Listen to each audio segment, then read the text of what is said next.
All right, about 25 minutes before 11 o'clock, in about just a little over a half hour, we're going to be launching a rocket from Cape Canaveral this morning. Oh, yeah, that's An exciting. Atlas V rocket is going to be launched. Cool.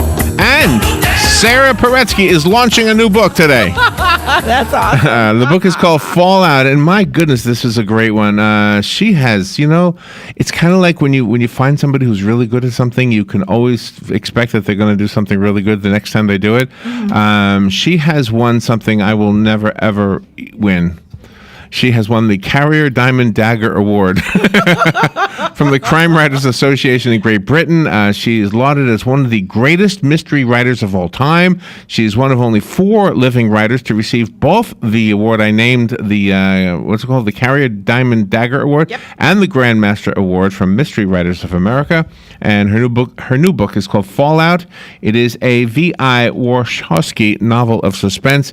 It's an honor to have Sara Paretsky on the phone. Good morning, Sara, on the air with us. Good morning, Sara. Hi. So the Diamond Dagger, they have in the vault in Bond Street in London, and if you've won it, you get to go down. They have a silver or gold dagger stuck in a silver book, kind of like King Arthur with Excalibur. It's studded with jewels. They have armed guards standing around to make sure that some goofy American does not filch it and take it home with her. Oh, gosh. Oh, really? So you get the award, but you don't get the award? Right. Oh, no. You get to see your name written on the silver book. Well, good for you. You got your name on the book. Did you go see it? I did. I have a picture on my website of me in the vault looking at the Diamond Dagger. Oh, my gosh. How long? What is the history of that? Not to stay on that topic too long, but how long has that been around?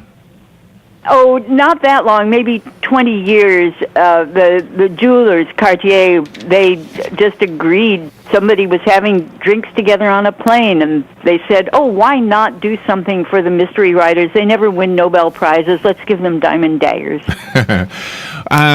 When somebody has something that is so good, it's hard to top it. Everybody, all the reviews I've been reading about Fallout say you've topped yourself. As good as you've been in the past, this is even better. Do you know that in advance, or is it something that you're surprised at when the reviewers say those kinds of things? Every book that I write, I just feel like I'm wrestling something that I have no idea how it will turn out. It always looks terrible to me, and I think when I send it in, I think, oh no, they're going to see all the glue and all the Scotch tape and chewing gum I used to put it together.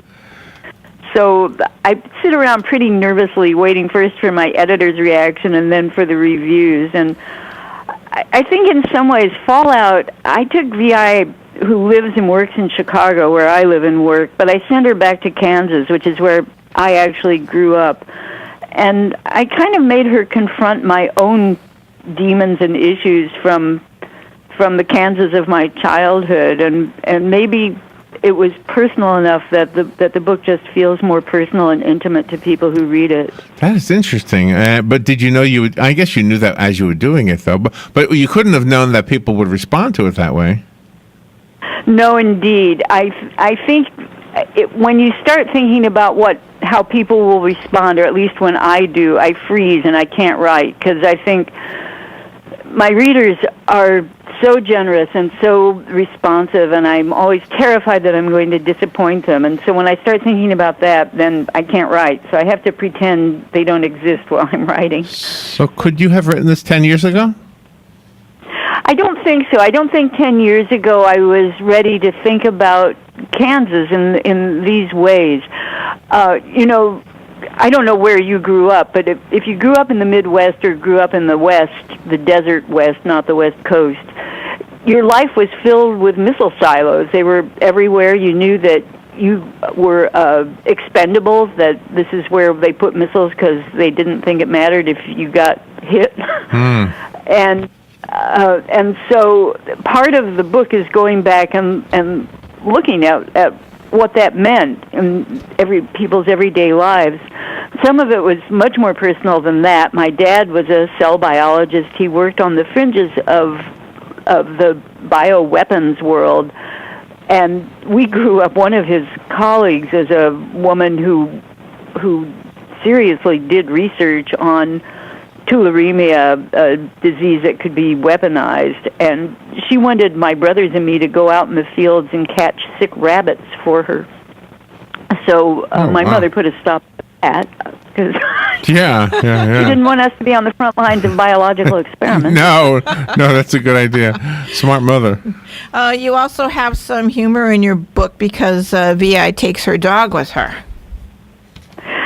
Yes, and I don't know why I sent Peppy on the road with her, but once I'd done that, of course, the dog had to play a significant role in the story, and I will not reveal what that role is, but Vi would not be with me today if she hadn't taken Peppy with her.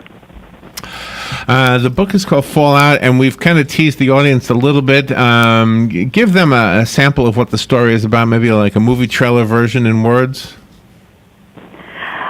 Vi lives and works in Chicago, and one of her goddaughters, who plays hockey for Northwestern University, comes all upset because their trainer, who is an amateur videographer, has disappeared.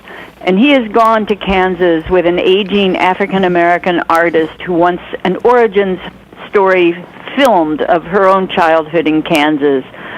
So Vi sets off with her dog, Peppy, to go looking for this film star and the young videographer. They have completely disappeared.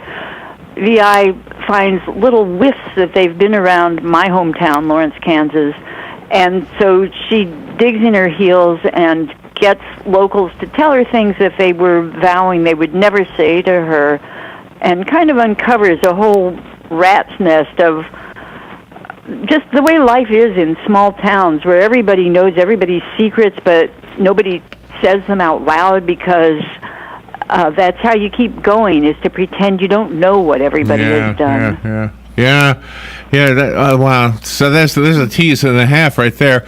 I have a copy. I know it was a short interview right now, so let me just say this, and then I know Robin has some more questions. The book is called Fallout. I have a copy of it right here.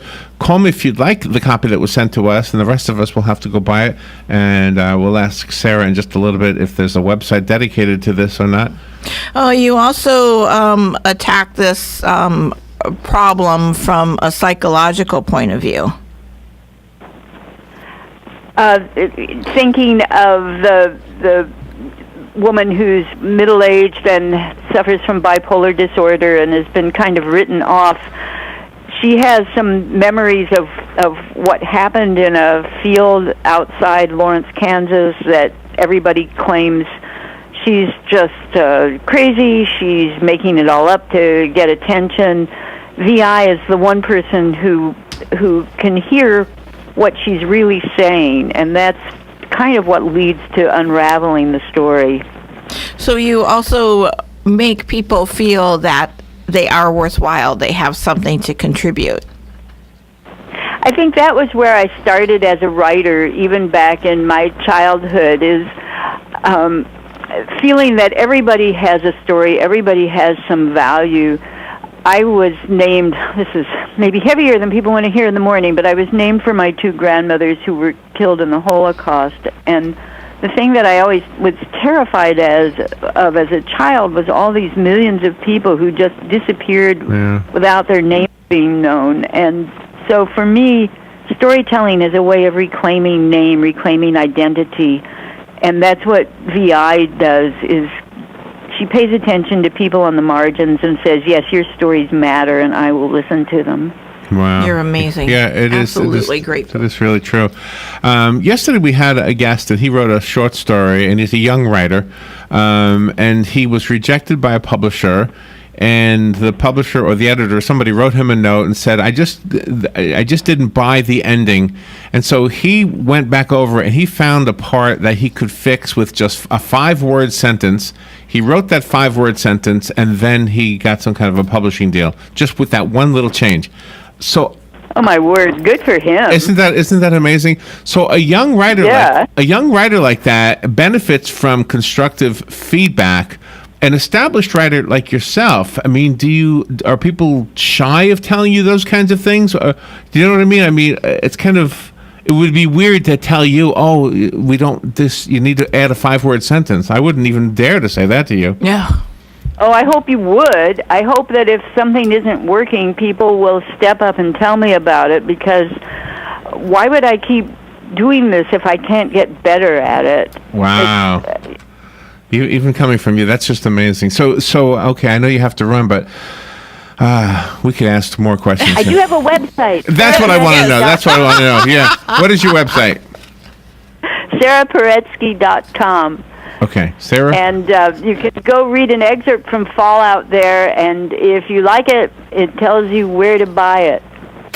Very good. I'm sure it's everywhere. Books are sold. Sara Paretsky, what an honor. Thank you so much for being on the air with us today.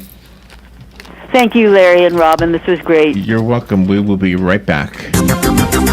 The weather is brought to you by myfwc.com. Safe boating is no accident. On this Tuesday, a warm day with intervals of clouds and sun.